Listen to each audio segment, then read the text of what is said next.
हिंदी में यूपीएससी की तैयारी से संबंधित प्रोग्राम्स को देखने के लिए सब्सक्राइब करें स्टडी IQIAS हिंदी। यात्राएं इंसान को बनाती हैं, ऐसा हमने अक्सर सुना है और पढ़ा है कि आप जितनी यात्राएं करते हैं उतने बेहतर इंसान बनते जाते हैं। किताबों का जो ज्ञान है वो ज्ञान की अपनी एक महत्ता है, लेकिन आप जीवन में कुछ बनना चाहते हैं, कुछ एक बेहतर इंसान बनना चाहते हैं तो यात्राएं कीजिए, घूमिए, अलग अलग प्रकार के लोगों से मिलिए, उनसे सीखिए। और ये हमने फॉरेन कल्चर में देखा भी है कि यूथ जो 17-80 ईयर्स का होता है वहाँ से घूमना शुरू कर देता है।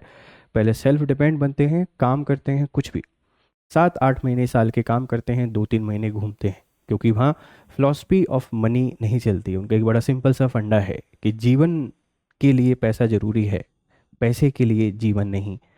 और वो घूमते हैं और सीखते हैं और इसी दिशा में 2-3-4 साल घूमकर बहुत सारा ज्ञान अर्जन करते हैं और फिर बहुत सारे इन्वेंशन कर देते हैं।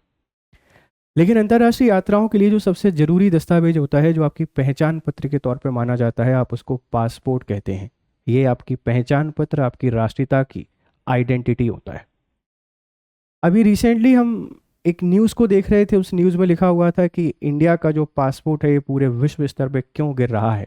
Why Indian passport is Fehling in global ranking. एक एजेंसी है जो ग्लोबल रैंकिंग तय करती है पासपोर्ट की, और उसको तय करने में एक बड़ा इंडिकेटर है कि आपके पास कितने देशों में वीज़ा फ्री यात्रा आप कर पाते हैं। जितने ज़्यादा देशों में आपको वीज़ा फ्री यात्रा अलाउ है, परमिट अलाउ है, आपका पासपोर्ट उतना ही पावरफुल है। जितना कम देशों में अलाउ है उतने ही नीचे आप इसमें गिरते जा रहे हैं। इसके पीछे क्या कारण हो सकता है, आप अपनी जेन्युइन राय यहाँ पे बताइएगा, विदाउट पॉलिटिकल वाइसनेस। एक इंटेलेक्चुअल टॉक यूपीएससी एस्पिरेंट के तौर पर कि क्या इसके पीछे फैक्टर हो सकते हैं। कमेंट बॉक्स में अपनी राय बताइएगा। अब हम इस पूरे आर्टिकल को एनालाइज करते हैं कि ऐसा क्या हुआ है, क्यों हम यहाँ पे पहुंचे हैं, उसके पीछे ढेर सारी वजह हैं। तो एक आर्टिकल है, चलिए समझते हैं। ये टेलीग्राम चैनल है, आप इसको ज्वाइन कर लीजिए। यहाँ पर आपको PDF एंड अपडेट सारी चीज़ें मिल जाती हैं, तो ज्वाइन दिस। हाल ही में एक भारतीय ट्रैवल इन्फ्लुएंसर का एक वीडियो सोशल मीडिया पर वायरल हुआ, जिसमें उन्होंने भारत के पासपोर्ट की कमज़ोर स्थिति पर नाराज़गी जताई कि हमारा जो पासपोर्ट है ये कमज़ोर है। अगर कमज़ोर है तो फिर आपको कहीं जाने के लिए वीज़ा की आवश्यकता पड़ती है। वीज़ा क्या है? एक ज़रूरी दस्तावेज है या परमिट होती है। कोई देश आपको अपने देश में आने की जो परमिशन देता है, आप उसको वीज़ा कहते हैं। जैसे कनाडा का वीज़ा, अपना अमेरिका का वीज़ा सुना हुआ, H1B वीज़ा चर्चा में भी था कि अमेरिका उसको महंगा कर रहा है, वो वर्क परमिट वीज़ा था। तो आपको अगर किसी देश को घूमने के लिए जाना है तो 2 डॉक्यूमेंट बहुत इंपॉर्टेंट है। पहला आपकी आइडेंटिटी, जो कि पासपोर्ट है, जो कि भारत सरकार आपको देती है। दूसरा है वीज़ा, जो दूसरा देश आपको परमिशन देता है, आपको बताना पड़ता है किस उद्देश्य से जा रहे हैं। अगर आपका पासपोर्ट पावरफुल है तो बहुत सारे देश आपको वीज़ा फ्री अलाउ कर देते हैं। अब नहीं करते हैं तो वीज़ा का शुल्क भी लगता है, तो यात्रा महंगी हो जाती है। इसीलिए पासपोर्ट का पावरफुल होना बहुत ज़रूरी है।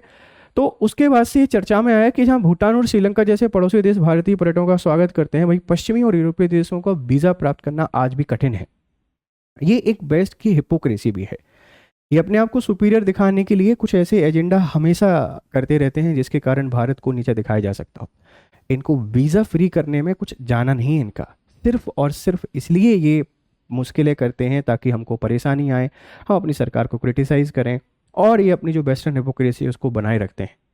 तो ये कोई बहुत बड़ी चीज़ नहीं है, इस बात को समझिएगा। इसमें बहुत सारे फैक्टर काम करते हैं कि आपने कितने देशों को वीज़ा फ्री परमिशन दी हुई है, उस पर भी डिपेंड करता है। ठीक है, फिर ग्लोबल अभी सिनारियो कैसा चल रहा है उस पर डिपेंड करता है। पॉलिटिकल स्टेबिलिटी कैसी है, इकोनॉमिक स्टेबिलिटी कैसी है, इन पर भी बहुत सारी चीज़ें डिपेंड करती हैं। ठीक है, और जो आपकी वीज़ा या पासपोर्ट बनाने की प्रोसेस है, एक कई सारे फैक्टर काम करते हैं। बट ये वेस्टर्न हिपोक्रेसी कारण को इतना परेशान नहीं होना है। ठीक है, कब तक ये वेस्टर्न हिपोक्रेसी बनी रहेगी? धीरे धीरे समय आने वाला है इंडिया और चाइना का, हम ही पूरी दुनिया को रूल करेंगे। तो घटना इसलिए चर्चा में आई, आप समझिए। हेनले पासपोर्ट इंडेक्स दुनिया के पासपोर्ट को इस आधार पर रैंक करता है कि उनके धारक की कितने देशों में बिना वीज़ा यात्रा कर सकते हैं। तो हेनले जो पासपोर्ट एजेंसी है ये रैंकिंग तय करती है पासपोर्ट की, और रैंकिंग तय करने का आधार क्या है कि कितने देशों में वीज़ा फ्री यात्रा होती है।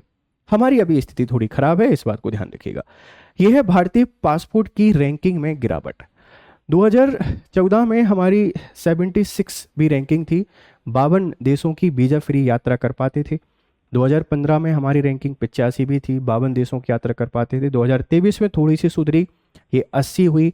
2024 में फिर सुधरी, ये 80 हुई। 60 देश और 62 देशों की फ्री यात्रा। 2025 में अब हम 85वें स्थान पर पहुंच गए हैं। 57 देशों की फ्री यात्रा हम कर सकते हैं, जो कि बहुत निम्नतर स्तर पर है। जिस तरीके से हमारी पॉपुलेशन है, जिस तरीके से हम एक बहुत बड़ा मार्केट है, उस आधार पर बहुत सारे देशों के द्वारा हमको वीज़ा फ्री देना चाहिए।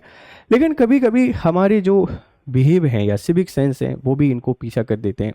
हम कहीं भी घूमने जाते हैं तो कुछ ऐसी हरकतें करके आ जाते हैं जो कि ठीक नहीं होती हैं, नहीं करना चाहिए। आप एक बात ध्यान रखिए, कोई फॉरेनर इंडिया में आया है या आप कहीं घूमने गए हो, आप अकेले नहीं हो, आप पूरे देश को रिप्रेजेंट कर रहे हैं। हम अक्सर देखते हैं कि फॉरेनर इंडिया घूमने आते हैं एज ए टूरिस्ट के तौर पर, तो कभी कोई छेड़खानी कर देगा, कभी कोई उनसे डबल ट्रिपल पैसा वसूल लेगा, कोई उनको खाना खराब खिला देगा, कोई उनको परेशान करेगा, गलत एड्रेस पे पहुंचा देगा। आपके साथ पूरी दुनिया में क्या होता है, आप उसके हिसाब से बदला मत लीजिए, आप कैसे ट्रीट कर रहे हैं। जैसे आज ही मैं कोई एक रील देख रहा था, एक ऑटो ड्राइवर थे, कोई फॉरेनर्स आए, तो उससे बहुत ही बढ़िया तरीके से बात कर रहे थे, उसको चाय पिलाई उन्होंने, तो क्या इमेज मेंटेन की वसुदेव कुटुंबकम की। तो ये जो रैंकिंग में ये सारे फैक्टर भी बहुत इंपॉर्टेंट रोल प्ले करते हैं कि हाउ यू बिहेव, और आपका बिहेवियर बहुत अच्छा होना चाहिए। ध्यान रखिएगा, चाहे भले आपके एक्सपीरियंसेस कैसे भी रहे हों, गुस्सा और ये सब हमको नहीं करना चाहिए। तो अभी हमारी जो रैंकिंग है हेनले पासपोर्ट इंडेक्स में कौन सी है, 85 भी है। अब हम 57 देशों की वीज़ा फ्री यात्रा कर सकते हैं।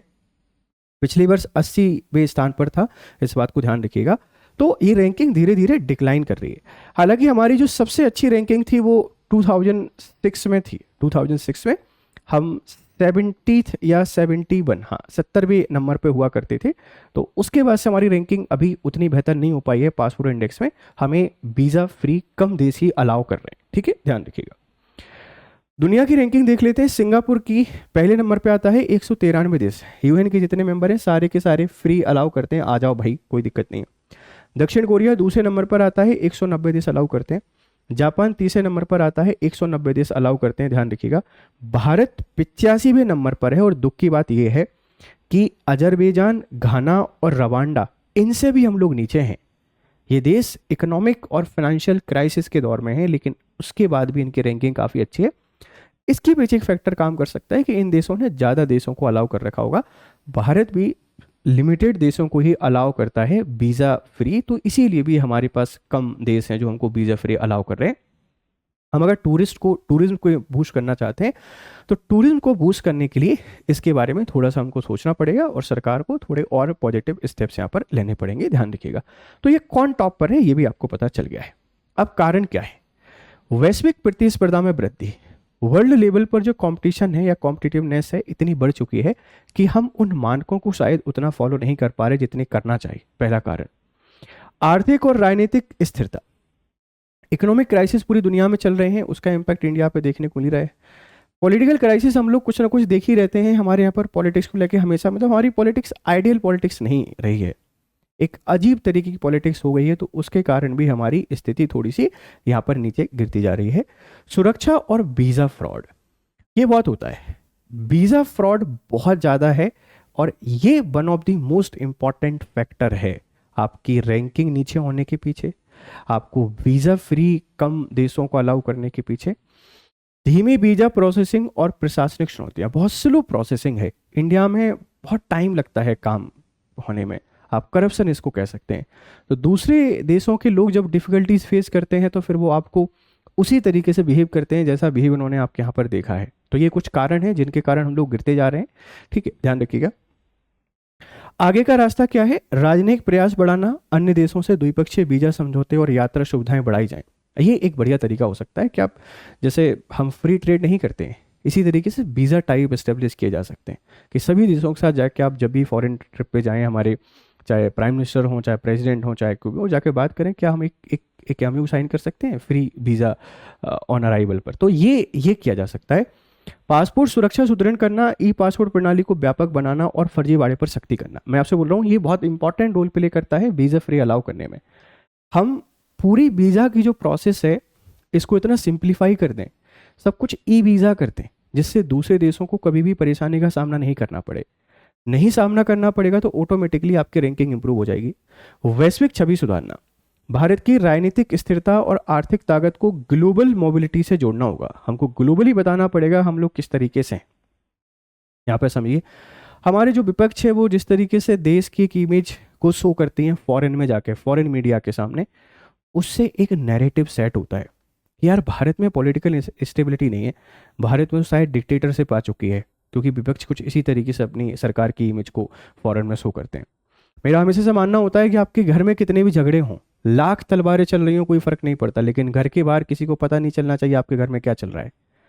भारत में आपकी राजनीति किसी भी स्तर पर चल रही हो, राजनीतिक मतभेद हो सकते हैं, कोई दिक्कत नहीं है, वैचारिक मतभेद हो सकते हैं, कोई दिक्कत नहीं है, लेकिन जब देश की बात आए तो कभी भी ये विचार मतभेद में नहीं बदलना चाहिए। ये सत्ता पक्ष और विपक्ष दोनों को यहाँ पर समझना चाहिए इस बात को, ये देश बहुत इंपॉर्टेंट है। आप जैसे हजारों राजनेता आते जाते रहेंगे, कोई दिक्कत नहीं है, ये देश हमेशा से महान है और हमेशा बना रहेगा। ये भी एक इंपॉर्टेंट रोल प्ले करता है। प्रवासी प्रबंधन सुधार ओवर स्टेट और अवैध प्रवास पर नियंत्रण रखकर विदेशी देशों का भरोसा दे सकता है। मैं आपसे बोल रहा हूँ कि हम कैसा बिहेव करते हैं, ये जो बिहेव हम करते हैं लोगों के साथ, इसके कारण बहुत नेगेटिव इमेज हमारी बनी है और इसके कारण भी हम ग्लोबल पासपोर्ट रैंकिंग में नीचे आए हैं। तो ये कुछ ऐसे फैक्टर थे जिनसे आप इस बात को समझ पाएंगे क्यों हमारी ये हालत हुई है। ये हमारा टेलीग्राम चैनल है, आप इसको ज्वाइन करिए और आप अपने जेन्युइन फीडबैक हमको जरूर दीजिएगा कि ऐसा क्यों हुआ है। फिर आपसे मुलाकात करेंगे दूसरे किसी लेक्चर में, तब तक खुश रहें, मस्त रहें। Have a nice time, good day to all. Hindi में यूपीएससी की तैयारी से संबंधित प्रोग्राम्स को देखने के लिए सब्सक्राइब करें स्टडी IQ IAS हिंदी।